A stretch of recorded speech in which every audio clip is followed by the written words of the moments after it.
इस लेक्चर में हम एक्सरसाइज नंबर 4.5 के क्वेश्चन सॉल्व करेंगे जिनमें हमारे पास रिमाइंडर थ्योरम और फैक्टर थ्योरम यूज हो रहा होगा। सो क्वेश्चन 1 से लेके क्वेश्चन 4 तक हमने रिमाइंडर थ्योरम को यूज करते हुए रिमाइंडर फाइंड करना है। Find the reminder.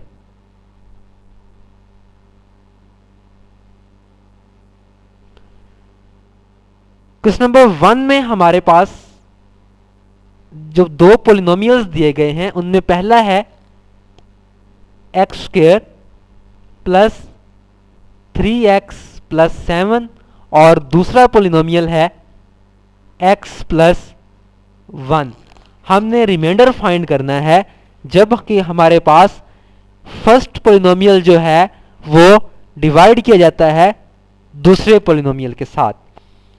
इस तरह के क्वेश्चन सॉल्व करने के लिए हम इस पोलिनोमियल को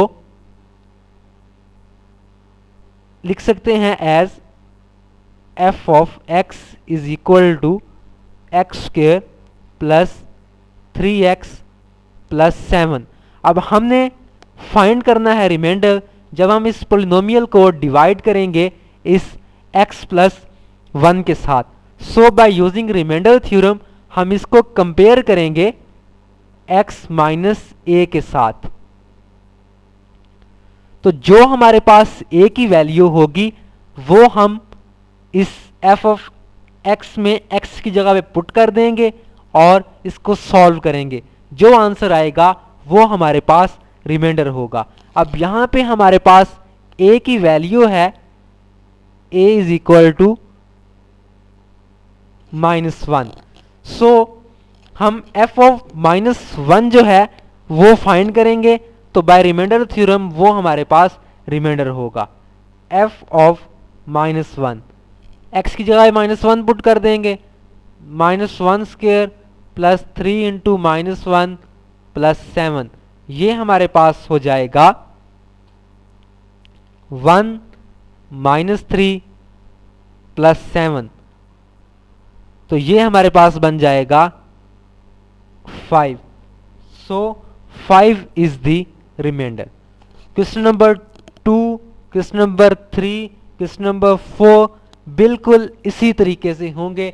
सिंपली वो वाला पोलिनोमियल जिससे हम इसको डिवाइड कर रहे हैं कंपेयर करेंगे हम उसको x माइनस ए के साथ। a की वैल्यू जो आएगी उस पे हम इस पोलिनोमियल को एवेलुएट कर लेंगे और जो आंसर आएगा वो हमारे पास रिमाइंडर होगा। नेक्स्ट हम क्वेश्चन सॉल्व करेंगे। क्वेश्चन नंबर 5 से लेके क्वेश्चन नंबर 9 तक इन सारे क्वेश्चंस में हमने फैक्टर थ्योरम को यूज करना है। Statement is use factor theorem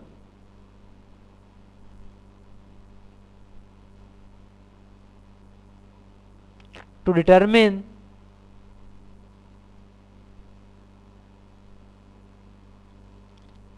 if the first polynomial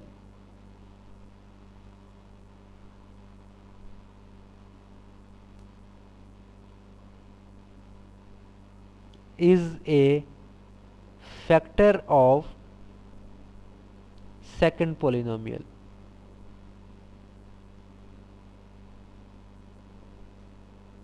question number 5। Question number 5 में हमारे पास पोलिनोमियल दिए गए हैं। पहला पोलिनोमियल है x माइनस 1 और दूसरा है x square plus 4x minus 5। Factor theorem को यूज करते हुए हमने ये बताना है कि x minus 1 x square plus 4x minus 5 का फैक्टर है या नहीं है। इस पोलिनोमियल को हम पोलिनोमियल फंक्शन की फॉर्म में लिख लेते हैं कि f of x is equal to x square plus 4x minus 5। इस x माइनस 1 को हम कंपेयर करते हैं x माइनस ए के साथ, और वहाँ से a की वैल्यू हमारे पास आ गई 1। अब हमने इस पोलिनोमियल फंक्शन को एवेलुएट करना है f ऑफ 1 पे। अगर तो इसका आंसर 0 आता है तो इसका मतलब है कि x माइनस 1 जो है वो फैक्टर है x square plus 4x minus 5 का।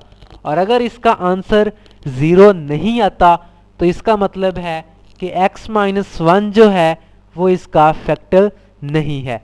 सो हम x की जगह पे 1 पुट करते जाना है।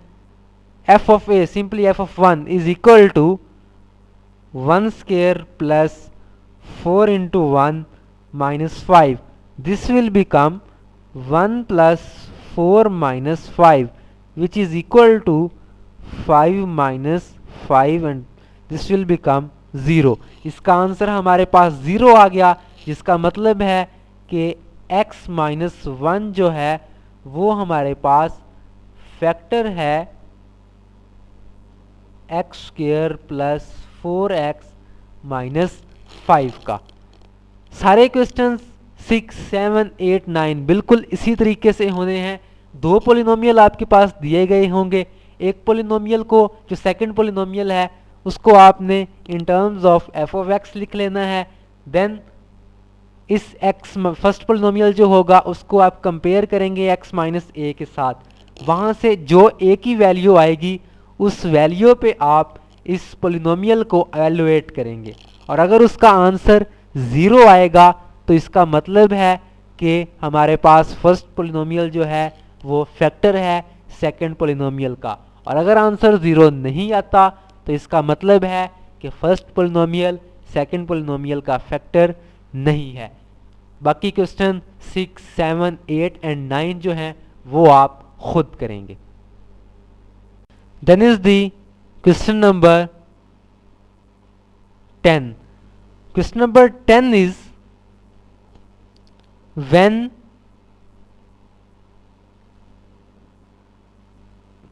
polynomial x raised to power 4 plus 2x raised to power 3 plus k x raised to power 2 plus 3 is divided by x minus 2, the remainder is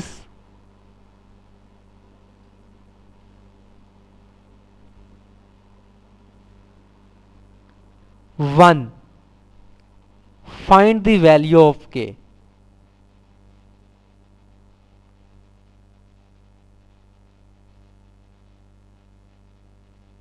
question हमारे पास है कि एक पोलिनोमियल है x raise to power 4 plus 2x raise to power 3 plus k x square plus 3 जो है, जब हम उसको डिवाइड करते हैं x माइनस 2 के साथ तो उसका रिमाइंडर जो है वो हमारे पास 1 आता है। हमने इस पोलिनोमियल में k की वैल्यू फाइंड करनी है। सो हम रिमाइंडर थ्योरम को यूज करेंगे और इस पोलिनोमियल को हम लिख सकते हैं in polynomial function f of x is x raised to power 4 plus 2x raised to power 3 plus kx square plus 3, और दूसरा पोलिनोमियल है हमारे पास x माइनस 2।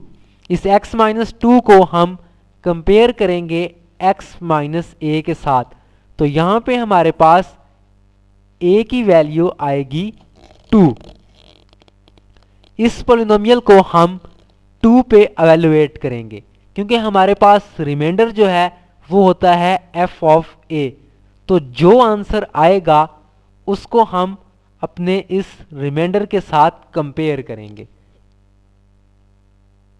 f ऑफ 2 हमारे पास आ जाएगा, ये बन जाएगा 2 raise to power 4 plus 2 into 2 raise to power 3 plus k into 2 square plus 3, जो कि हो जाएगा 2 raise to power 4 16 plus 2 raise to power 3 8, 8 multiplied by 2 16 plus 4k plus 3, जो कि हमारे पास बन जाएगा 4k plus 35, that is f of 2। अब हमें रिमाइंडर थ्योरम से पता है कि f ऑफ a जो है वो हमारे पास रिमाइंडर होता है। दिस इज रिमाइंडर, लेकिन हमें उसने स्टेटमेंट में बताया है कि रिमाइंडर इज 1। सो हम इस रिमाइंडर को उस रिमाइंडर के साथ कंपेयर करेंगे और वहां से हमारे पास k की वैल्यू आ जाएगी, that 4k plus 35 is equal to 1, क्योंकि उसने हमें बताया है कि 1 रिमाइंडर है। तो k की वैल्यू फाइंड करने के लिए सिंपली 4k हमारे पास हो जाएगा 1 minus 35 which is equal to minus 34 and k is equal to minus 34 by 4 which is equal to minus 17 by 2.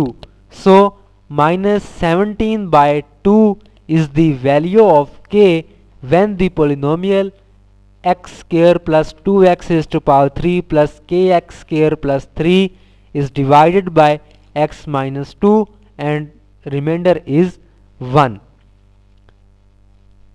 Then the question number 11 is also of same type. उसमें हमारे पास एक polynomial है, दूसरे से divide किया जाता है, रिमाइंडर बताया गया है, बिल्कुल आपने उसको इसी तरीके से सॉल्व करना है और उसमें भी k की वैल्यू फाइंड करनी है जो कि आपके पास -3 आएगी। उस क्वेश्चन को आप बिल्कुल इसी तरीके से सॉल्व करेंगे और आप खुद करेंगे। Next the question number 12 to 14, तीनों सेम टाइप के क्वेश्चन हैं जिनमें स्टेटमेंट है use synthetic division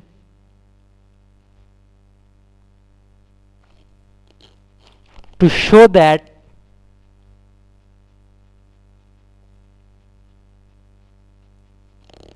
x is the solution of polynomial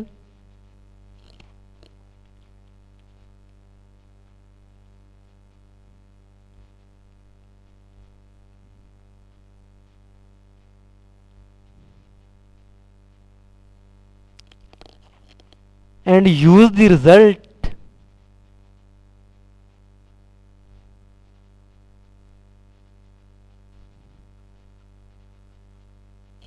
to factorize the polynomial completely.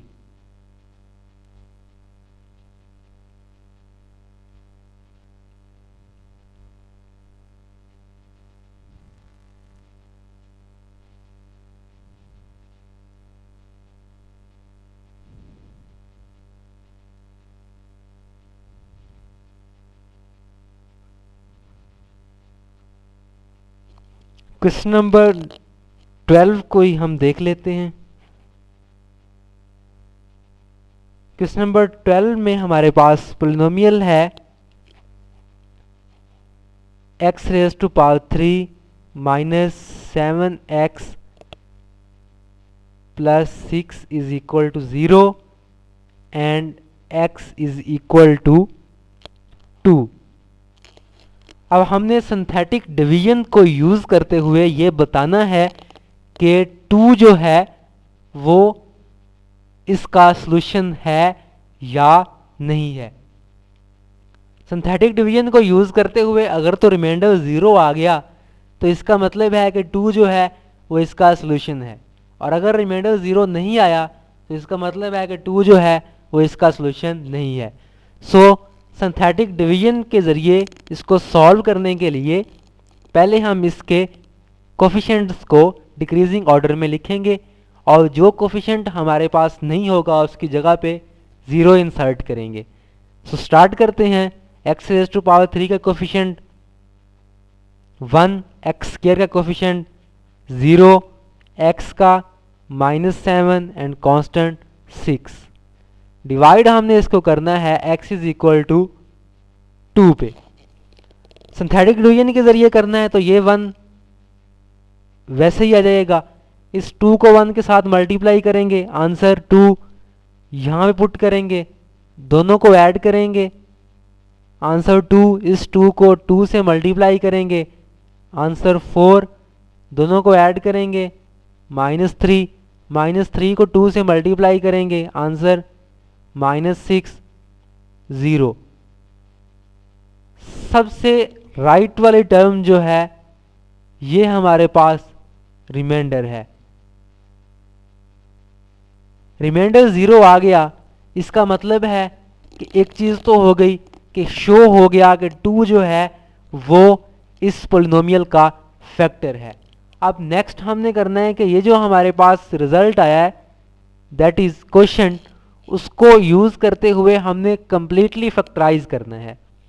अब इसमें हमारे पास 3 फैक्टर हैं तो इसको हम लिखेंगे एक्स स्क्वायर से स्टार्ट लेंगे, 1 into x square plus 2x minus 3। इसको अब हमने फैक्टराइज करना है। फैक्टराइज करने के लिए जिस तरीके से हम क्वाड्रेटिक इक्वेशन को सॉल्व करने के लिए फैक्टर्स बनाते थे उसी तरीके से फैक्टर्स बना के हम इसको सॉल्व करेंगे। इसके हमारे पास फैक्टर्स बनेंगे वो होंगे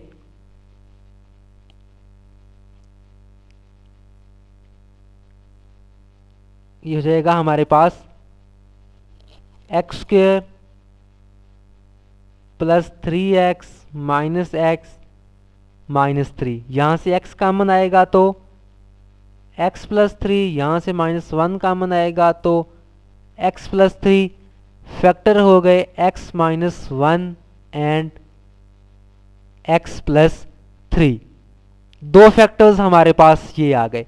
सो कंप्लीटली अगर हम इस पोलिनोमियल के फैक्टर लिखें x raise to power 3 minus 7x plus 6 तो इसके हमारे पास फैक्टर्स होंगे x minus 2 into x minus 1 into x minus 3।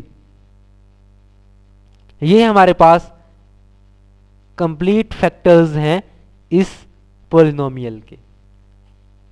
अब जितने आगे क्वेश्चंस हैं, question number 13 and question number 14, उनमें भी हमने बिल्कुल यही तरीका अपनाना है और पहले उनमें शो करना है कि x इज इक्वल टू जो भी वो होगा वो उसका हमारे पास सोल्यूशन है या नहीं है। अगर रिमाइंडर 0 आ जाएगा तो सोल्यूशन होगा, अदरवाइज सोल्यूशन नहीं होगा। देन उसके बाद जो क्वेश्चन आएगा उसको फैक्टराइज कर लेना है।